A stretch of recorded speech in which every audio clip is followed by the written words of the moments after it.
cook a grass-fed ribeye. Currently 10:22 at night, but dinner is better late than never. Tuck the hair. Let's heat up our pan. Drop your cast iron. Medium-high heat. Whoa, now. Kosher salt. A little bit of that. Or a lot. Watch out. A little bit of black pepper. Add it in and flip. Same thing. Feel free to add garlic. I stopped adding garlic so my dog can have a piece. Hit the sides. She's ready to cook. Let's do it. Beef tallow.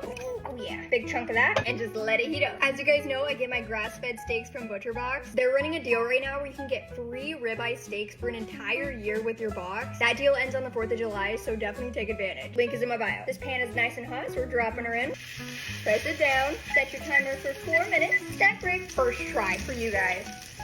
We're gonna act like that didn't happen. That's right. I told you guys, plumbing clusters are the move. All right, time to flip. Oh yeah. Dropping it in.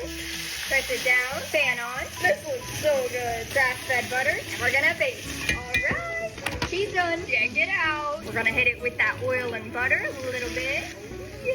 Always make sure to let it rest. And I'll see you guys in part 2. Bye.